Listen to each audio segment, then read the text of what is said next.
Very good morning. Very good morning बेटा, अभी तक हमने बात की थी, हम पढ़ रहे थे amalgamation business combination. Amalgamation business combination में हमने कहा था कि साहब सबसे पहले हमने देखा कि अमालगमेशन क्या होता है। अमालगमेशन AS 14 के हिसाब से हमने देखा, फिर इंड AS 103 के हिसाब से हमने देखा। इसके बाद हमने कहा कि साहब परचेज कंसिडरेशन क्या होता है, परचेज कंसिडरेशन कैसे निकाला जाता है। परचेज कंसिडरेशन के 4 मेथड्स हमने देखे। चारों मेथड देखने के बाद हम आ गए हमारे अकाउंटिंग के कॉन्सेप्ट में। तो हमने कहा अकाउंटिंग कैसे की जाती है। सबसे पहले हमने accounting in the books of old company या फिर ट्रांसफरी कंपनी या फिर ट्रांसफरर कंपनी या फिर वेंडर कंपनी की बुक्स में अकाउंटिंग को देखा। वहां हमने कहा कि आपको 12 एंट्रीज करनी है। 12 एंट्रीज के बाद आपकी वेंडर कंपनी की बुक्स क्या हो जाती है, क्लोज हो जाती है। अब हमारा जो टास्क है वो टास्क है जो परचेजर कंपनी होती है या जो न्यू कंपनी होती है या जो ट्रांसफरी कंपनी होती है, उस कंपनी की बुक्स में अकाउंटिंग कैसे की जाती है वो हमें अब देखना है। तो चलिए स्टार्ट करते हैं। अकाउंटिंग लिखा हुआ सब है आपके नोट्स में। अकाउंटिंग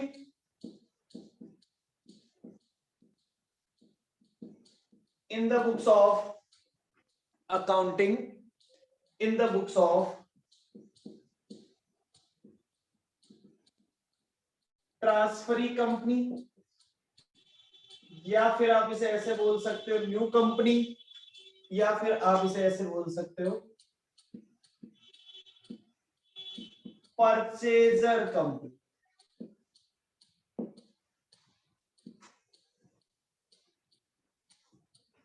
क्या क्या करना पड़ेगा वो थोड़ा सा काम है बेटा। सबसे पहला काम एक्विजिशन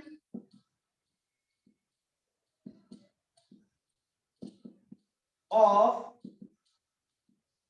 असेट एंड लायबिलिटी। इसे बिजनेस परचेज भी कहा जाता है कि आप बिजनेस परचेज करने की क्या एंट्री कर रहे हैं, क्या एंट्री करेंगे। सबसे पहले जो जो असेट आपने ली है उन असेट को क्या कर दीजिए, डेबिट कर दीजिए।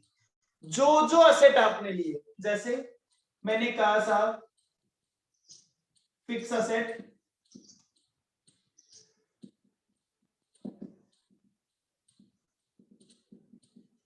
Fix asset account debit. अब फिक्स असेट में बिल्डिंग भी आ गई, लैंड, मैं थोड़ा सा डिटेल में लिख देता हूं। Land and building account debit, plant and machinery account debit,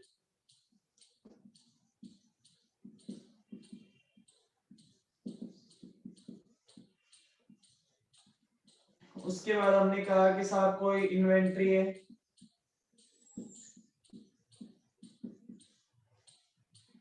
debtors है अकाउंट डेबिट, और कैश है तो कैश अकाउंट डेबिट। ये कौन सी वैल्यू पे आएंगे। सबसे पहले आप इन्हें लिखेंगे एग्रीड वैल्यू पे। एग्रीड वैल्यू नहीं दी हुई हो, मार्केट वैल्यू दी हुई हो तो आप इन्हें लिखेंगे मार्केट वैल्यू पे, और मार्केट वैल्यू पे नहीं दी हुई हो तो आप इन्हें लिखेंगे बुक वैल्यू पे। ठीक है साहब। कौन सी एसेट आएगी, only asset taken over.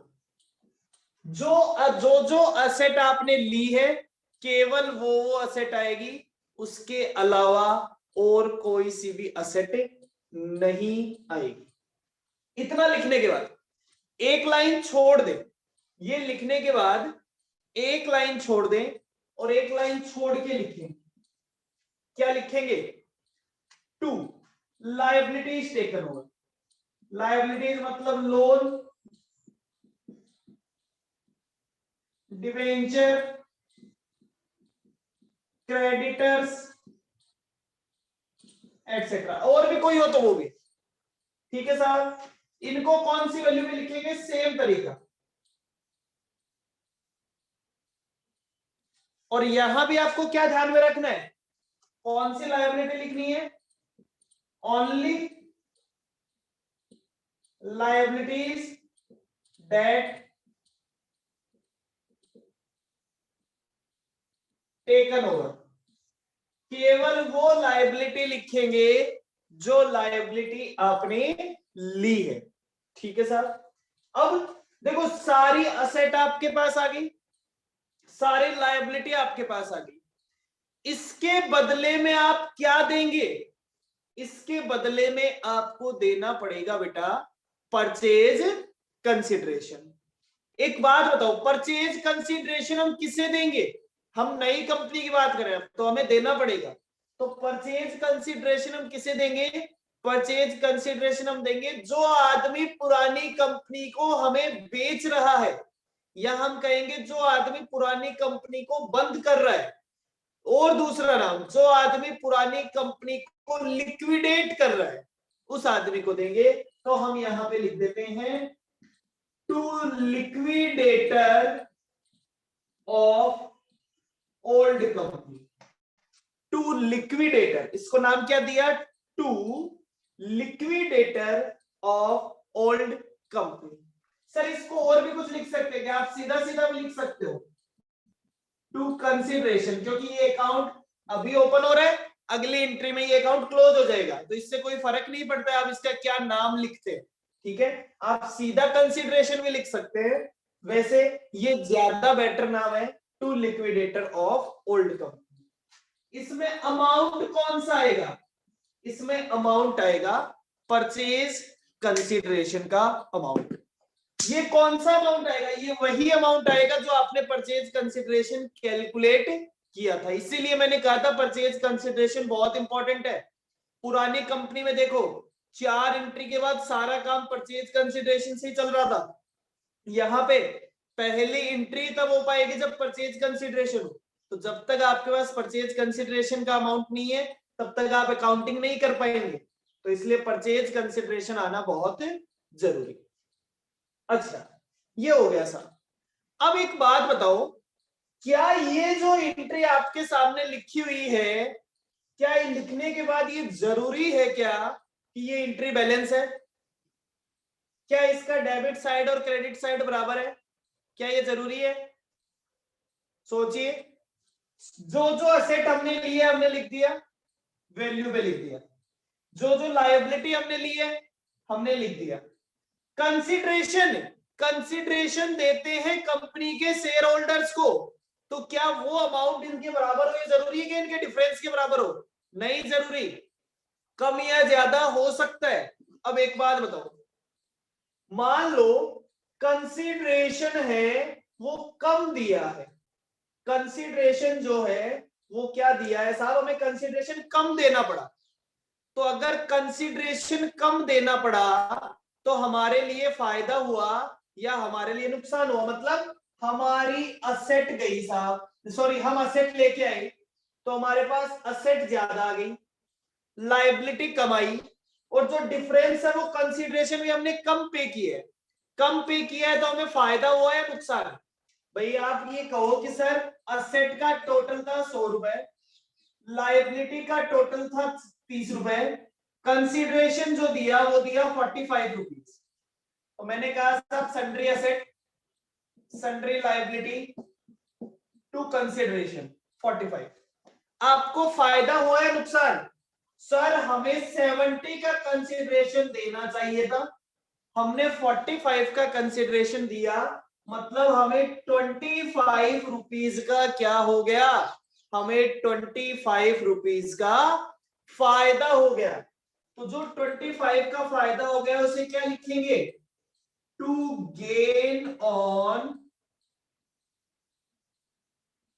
Bargain purchase, to gain on bargain purchase. अच्छा ये फायदा क्यों हुआ, मान लो हम उसकी सारी एसेट पे ले आते, सारी एसेट ले आते और सारी लाइबिलिटी ले आते, और जो वैल्यू उसने बोली होती उसी वैल्यू पे ले आते, और जो उसका डिफरेंस बचता था उसे उतना ही कंसिडरेशन दे देते, मतलब कोई बार्गेनिंग नहीं करते। तो क्या ये डिफरेंस आता? नहीं सर, नहीं आता। इसका मतलब जो ये फायदा और नुकसान हुआ है ये बार्गेन करने से हुआ है, और बार्गेन करने से क्या हुआ है? फायदा हुआ है। तो इसे क्या लिख देंगे? To gain on bargain purchase.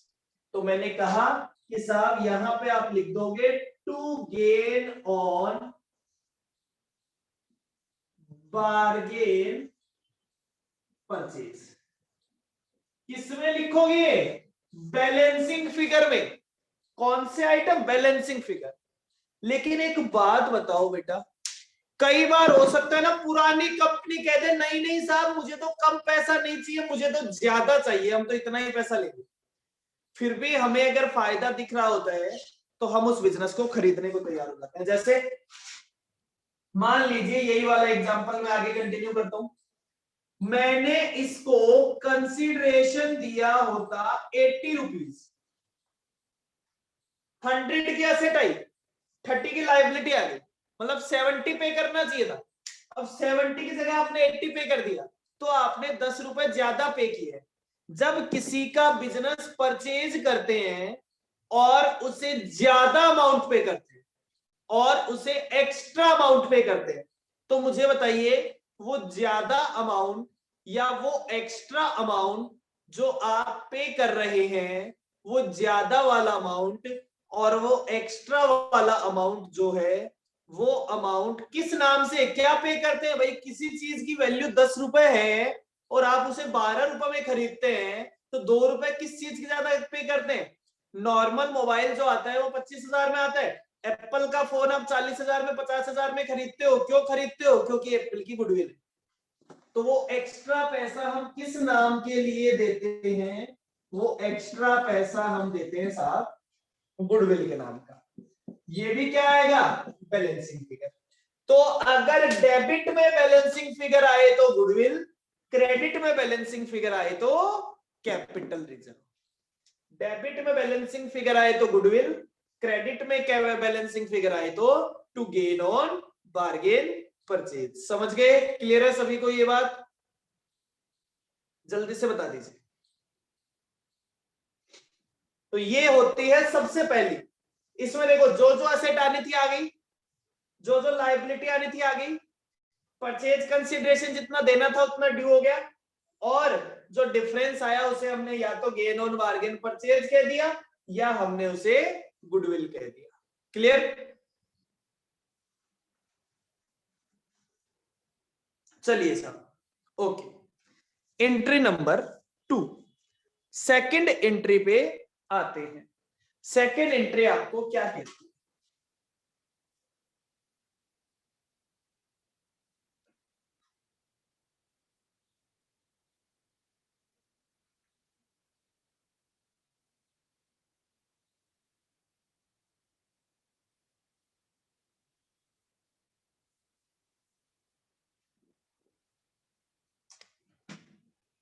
Entry number 2, payment of purchase consideration. Purchase consideration का पेमेंट करना है, पेमेंट ऑफ परचेज कंसिडरेशन। तो अब जब हम परचेज कंसिडरेशन का पेमेंट करना है तो क्या करेंगे? किसको पेमेंट करेंगे? जिसको ड्यू किया था।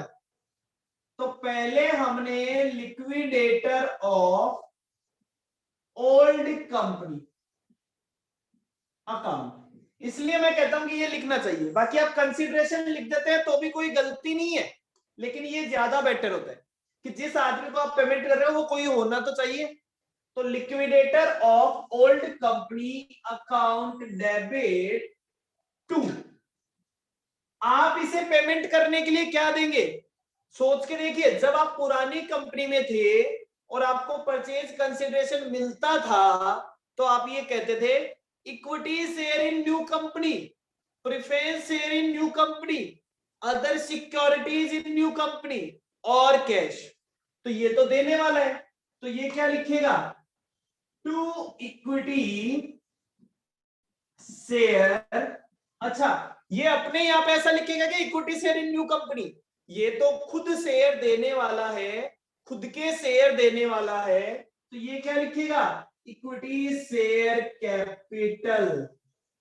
जब ये आपको अपने शेयर इश्यू करेगा तो किस नाम से लिखेगा, ये लिखेगा to equity share capital account. Entry number 2, to preference share capital account, equity share capital account, preference share capital account, to other security और टू कैश अकाउंट। अब एक बात बताइए बेटा, इस एंट्री में और भी कुछ आएगा, यहां पे तो आ जाएगा पीसी का अमाउंट, वही वाला जो आपने पीसी लिखा था वहां पे, यहां पे शेयर कैपिटल की कौन सी वैल्यू आएगी, यहां पे शेयर कैपिटल की फेस वैल्यू आएगी। एक बात बताओ बेटा, जब नई कंपनी आपको अपने शेयर देगी तो जरूरी है क्या वो 10 रुपए वाला शेयर 10 रुपए में देगी, नहीं, ये क्या होगा, उसका शेयर की जो मार्केट प्राइस चल रही होगी उसी पे तो देगी। भाई वो कहेगी मेरा एक शेयर मार्केट में 50 रुपए में बिक रहा है, तो आपको जितने भी रुपए लेने हैं आप उस रुपए को 50 रुपए के हिसाब से लेंगे। इसका मतलब जो शेयर दिए जा रहे हैं, क्या उस शेयर में प्रीमियम का अमाउंट भी हो सकता है क्या, जो ये इक्विटी शेयर और प्रेफरेंस शेयर दिए जा रहे हैं, क्या इन शेयर में प्रीमियम का अमाउंट भी हो सकता है कि, जैसे मेरी बात समझिए, परचेज कंसिडरेशन का अमाउंट आया 10 लाख, अब जो शेयर है वो 10 रुपए वाला फेस वैल्यू वाला है, लेकिन उसकी मार्केट प्राइस है 50 रुपए, तो अब ये कितने शेयर देगा, 50 रुपए के हिसाब से अब ये कितने शेयर दे देगा, ये 20,000 शेयर दे देगा, 20,000 शेयर दे देगा, तो इसका काम हो गया। अब इस 20,000 शेयर की अगर आप फेयर वैल्यू देखते हो तो ये तो 2 लाख रुपए हुई, तो ये परचेज कंसिडरेशन मान लो 10 लाख रुपए था, तो फेस वैल्यू तो 2 लाख है, तो बचा हुआ 8 लाख क्या है, बचा हुआ 8 लाख है टू सिक्योरिटीज प्रीमियम, यहां पे आ जाएगा सिक्योरिटी प्रीमियम। डन, समझ गए मेरी बात। तो इतना सा ध्यान रखना है कि अगर शेयर, क्वेश्चन में कुछ नहीं बोला तो आप ये मान लीजिए फेस वैल्यू में दे रखा है, लेकिन क्वेश्चन बता के रखता है कि 10 रुपए वाला शेयर है और दिया जा रहा है 20 रुपए में, शेयर 100 रुपए वाला है दिया जा रहा है 130 रुपए में, 140 रुपए में, क्वेश्चन आपको ऐसा बता देता है, ठीक है। और क्वेश्चन नहीं बताता है तो आप ये मान लीजिए कोई सिक्योरिटी प्रीमियम नहीं है। भाई मैं आपको 100 रुपए वाला नोट देता हूं और अगर आपसे उससे 120 रुपए ले रहा हूं तो आपको बताऊंगा ना कि 100 रुपए वाले नोट के 120 ले रहा हूं, वरना आपको पता नहीं चलेगा। 100 रुपए वाले नोट का मतलब 100 रुपए।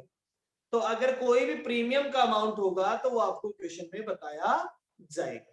तो ये हो गया साहब परचेज कंसिडरेशन का पेमेंट करते। क्लियर?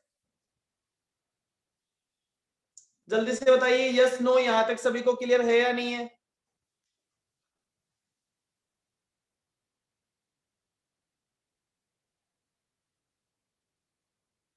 चलिए आगे चलते हैं। 2 एंट्री होगी, असेट भी आ गई, पैसा भी चला गया। Entry number 3, entry number 3, entry number 3 किस चीज की है बेटा? मैंने आपको बताया था कि हम परचेज कंसिडरेशन निकालते वक्त तो डिबेंचर होल्डर का पेमेंट कंसिडर नहीं करते, लेकिन जब वो डिबेंचर, जैसे ही सारी एसेट आई, सारे लायबिलिटी आई, तो आपने देखा होगा लायबिलिटी में कुछ डिबेंचर भी आ गए। वो डिबेंचर हमारी कंपनी के डिबेंचर नहीं थे, वो डिबेंचर पुरानी कंपनी के डिबेंचर होल्डर थे। अब उन्हें उनसे वो वाले डिबेंचर लेके हमें उन्हें नए डिबेंचर देने पड़ेंगे। तो हमने उनसे वो वाले डिबेंचर ले लिए और अब उन्हें हम क्या दे देंगे, अब उन्हें हम नए डिबेंचर दे देंगे।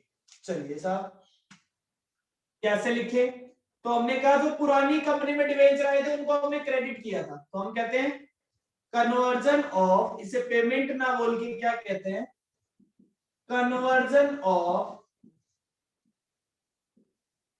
डिबेंचर्स।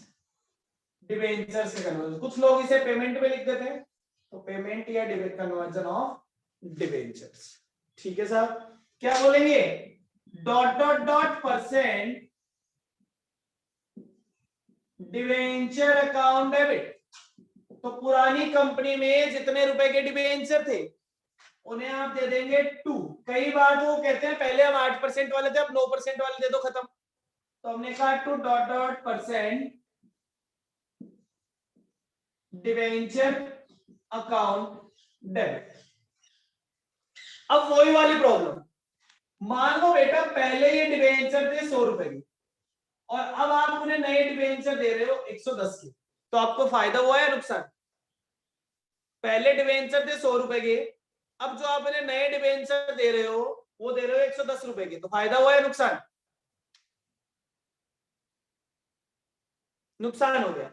तो क्या आ जाएगा, तो यहां आ जाएगा goodwill account debit, balancing figure. और अगर आपने उन्हें 90 के दिए तो आपको क्या हो जाएगा, यहां पे आपका हो जाएगा 2, फायदा हो जाता है तो 2 gain on bargain purchase, 2 gain on bargain purchase. तो बस सेम एंट्री है। तो हमने कहा अगर साहब आप, तो ये तो थे ओल्ड वैल्यू, ये है न्यू वैल्यू। अगर जो भी डिफरेंस आता है, अगर आपने उन्हें कम वैल्यू के दिए हैं तो गेन ऑन बार्गेन परचेज हो जाएगा, अगर आपने उन्हें ज्यादा वैल्यू के दिए हैं तो आपको नुकसान हो जाएगा, तो आप उसे कह देंगे कि साहब गुडविल आ गई। क्लियर? हाँ जी, ये बात क्लियर है सभी को? एंट्री नंबर 3,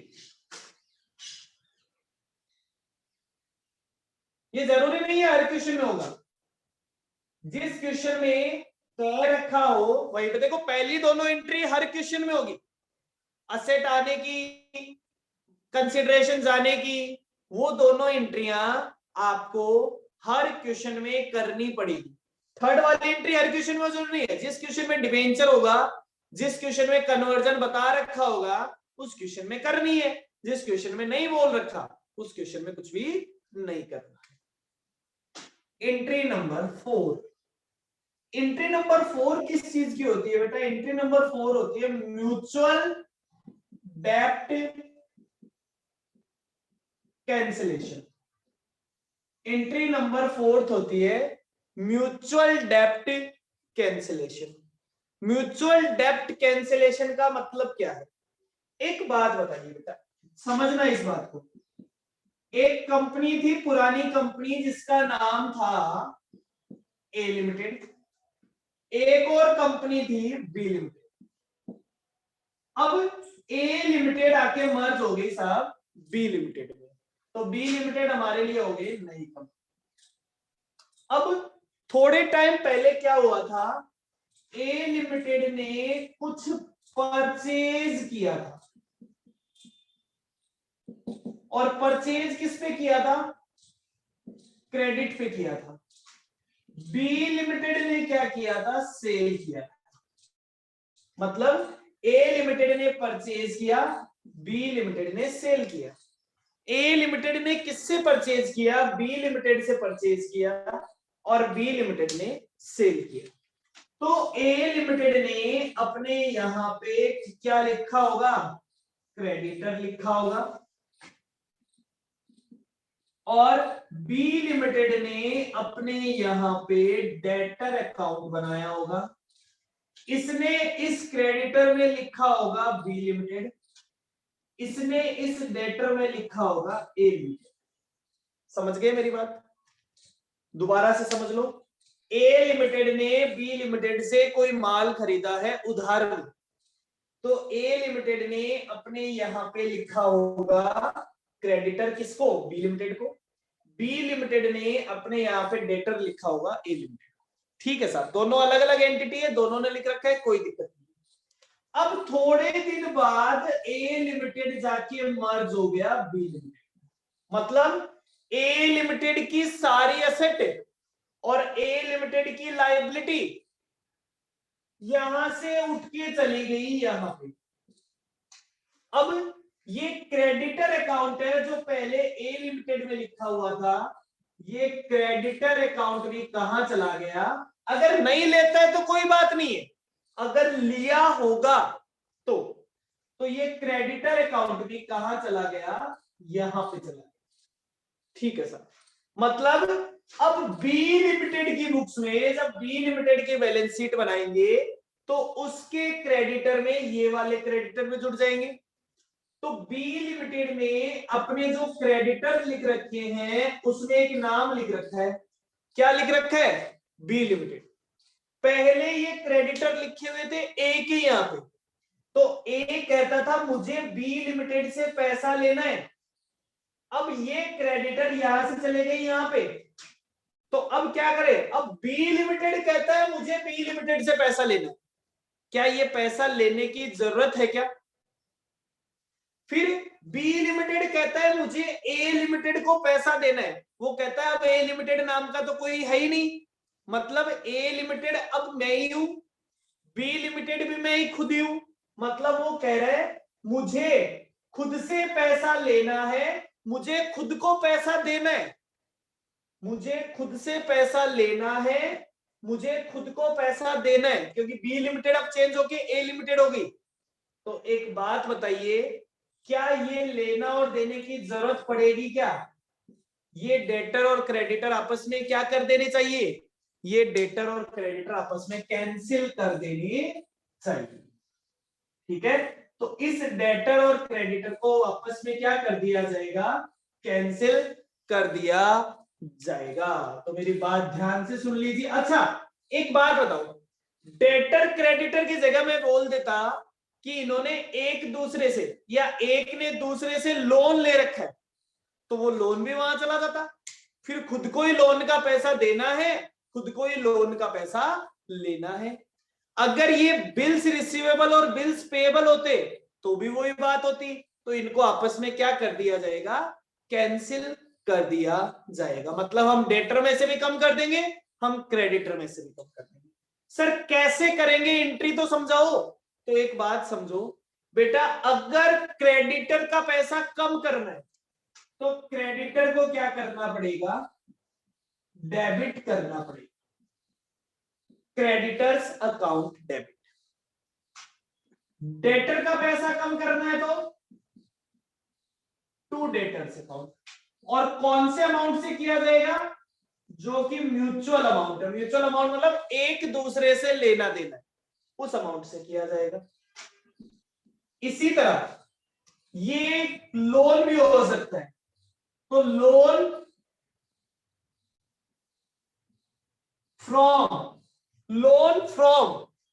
फ्रॉम असेट होती है, लायबिलिटी होती है, लोन फ्रॉम लायबिलिटी होती है, और लोन टू क्या होता है?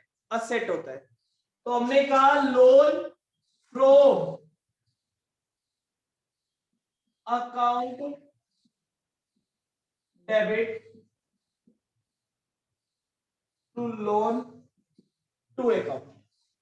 ये लो साहब, आपके यहाँ पे एक अकाउंट खुला होगा, जैसे ए ने अपने यहाँ पे एक अकाउंट क्रेडिट में लिख रखा होगा लोन फ्रॉम बी, बी ने लिख रखा होगा लोन टू ए, तो वो भी कैंसिल कर दो। फिर हो सकता है बिल्स पेएबल हो, तो bills payable account debit to bills receivable, तो इनमें से कोई भी हो, अमाउंट हमेशा कौन सा अमाउंट आएगा, म्यूचुअल अमाउंट।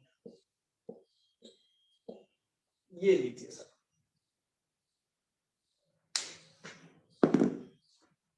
तो ये वाला काम आपको करना होता है। ये हो गई 4 एंट्रियां। बेटा एक एंट्री और लिख रहा हूं, एक एंट्री और लिख रहा हूं। वो एंट्री केवल अभी आपको लिखनी है, समझाऊंगा तब जब हम क्वेश्चन करेंगे। वो एंट्री अभी केवल आपको लिखनी है, समझाऊंगा तब जब हम क्वेश्चन करेंगे। किस चीज की एंट्री है बेटा, वो एंट्री है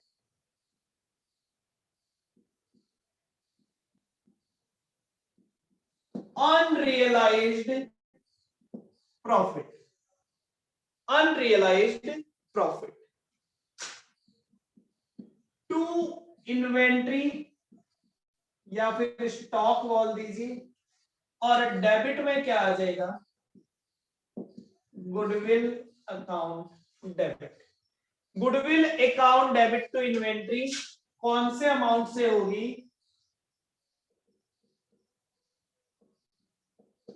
अनरियलाइज्ड प्रॉफिट के अमाउंट से।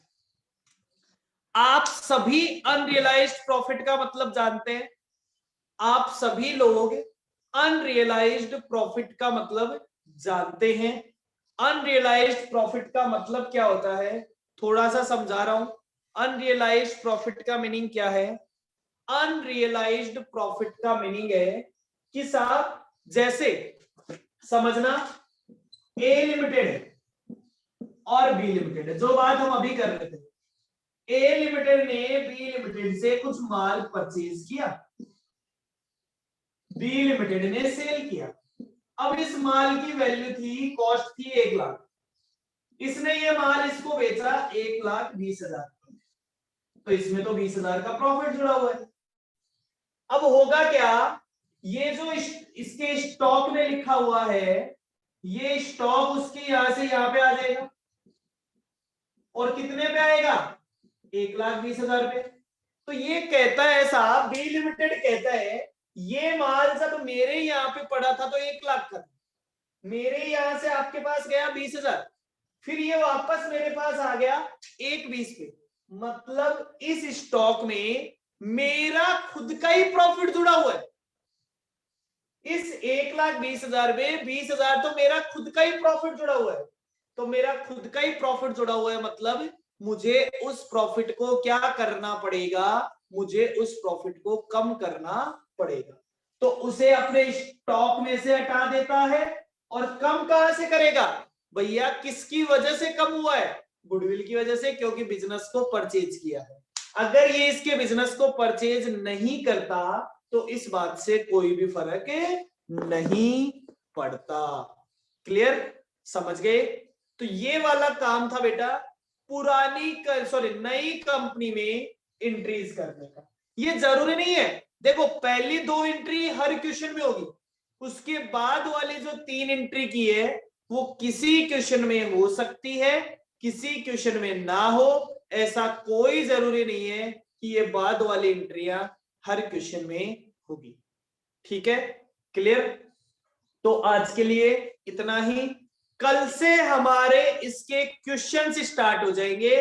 थ्योरी का सारा काम, कॉन्सेप्ट का सारा काम हमने पूरा कर लिया है। कॉन्सेप्चुअल तरीके से हमारा चैप्टर पूरा हो चुका है।